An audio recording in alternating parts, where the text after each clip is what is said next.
মানবিক ঘটনা কর্মস্থলে, স্কুলে, ক্যাম্পাসে এই যে ধর্ষণ হয়ে যাওয়া এবং যারা ধর্ষণকারী একের পর এক ছাড়া পেয়ে যাওয়া, তার থেকেই এই উৎসাহ এবং উদ্দীপনা।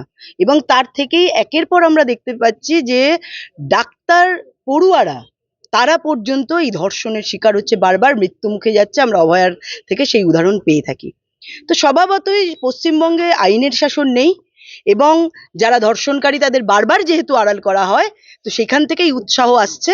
তো মায়েরা, বোনেদের আমরা আগ্রহ করব এখন থেকে এই বিষয়ে প্রত্যেকে আন্দোলন করা, নিজেদের জনমত তৈরি করা এবং যে বাংলার মেয়েকে চায় বলে যারা প্রচার করেছিল, সেই বাংলার মেয়েরা যে প্রতি ক্ষেত্রে, প্রতি জায়গায় ধর্ষিতা এবং খুন হয়ে যাচ্ছে, সেটা তার উৎকৃষ্ট প্রমাণ। আমি সেখানে যাব এবং আমরা বিভিন্ন জায়গায় যাই, আন্দোলন আমরা সংগঠিত করছি এবং আমরা অবশ্যই যাব, কারণ আমরা এই ধরনের যারা বারবার নিগৃহীত হচ্ছে, অপমানিত হচ্ছে, লাঞ্ছিত হচ্ছে, আমরা তাদের পাশে আছি সবসময়। অন্য রাজ্যের কাছে বার্তা অভয়ার সময় থেকেই আমরা এটা লক্ষ্য করেছি, সারা বিশ্বের কাছে এই বার্তা গেছে যে পশ্চিমবঙ্গ মহিলাদের জন্য সেফ নয়।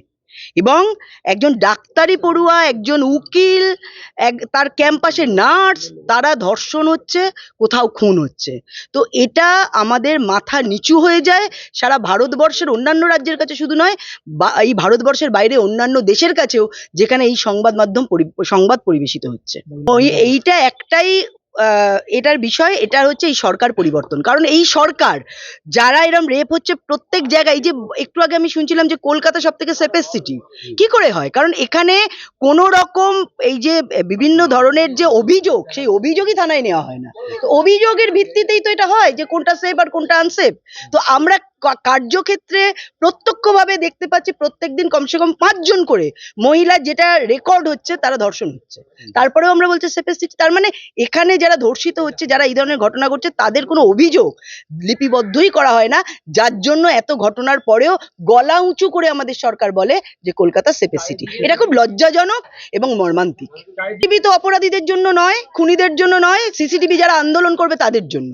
আমরা কদিন আগে হাওড়া ব্রিজে খগেন মুর্মুকে নিয়ে আন্দোলন করতে গেছিলাম, সেখানে আপনারা আপনাদের সংবাদ মাধ্যমের মাধ্যমে দেখেছেন যে পরিমাণ পুলিশ ছিল আমাদের আটকাবার জন্য। যদি খগেন মুর্মুর ওপর যে ধরনের আঘাত হয়েছে, সেখানে ওখানে আমাদের যারা তার দেহরক্ষী ছিল, তারা অর্থাৎ সিআরপিএফ যেভাবে নিগৃহীত হয়েছে, যদি সত্যিকারের পুলিশ আটকাতো সেখানে, তাহলে খগেন মুর্মুর এই ঘটনা লজ্জাজনক ব্যাপার। কারণ ডাক্তারি পড়ুয়া মানুষের সেবা দান করে, আমরা ডাক্তারকে ভগবানের সাথে তুলনা করি।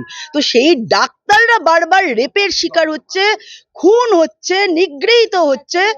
এটা, এই লজ্জা রাখার মতো জায়গা নেই। আমি জানি না একজন মহিলা মুখ্যমন্ত্রী, তিনি পুলিশ মন্ত্রী, তিনি স্বাস্থ্যমন্ত্রী, তিনি বাংলার মেয়ে, তার কেন লজ্জা লাগে না, তিনি কেন এই ব্যাপারে একটাও মুখ খোলেন না, সেটা আমার জানা নেই। তবে আগামী দিন আমরা মুখ খুলবো এবং এই সরকারের পরিবর্তন, এই মায়েরা, এই বোনেরা, এই ডাক্তার বোনেরা, নার্স বোনেরা, উকিল পড়ুয়ারা যারা নিগৃহীত হয়েছে, তাদের পরিবার, আমরা সব সারা পশ্চিমবঙ্গ মিলেই আমরা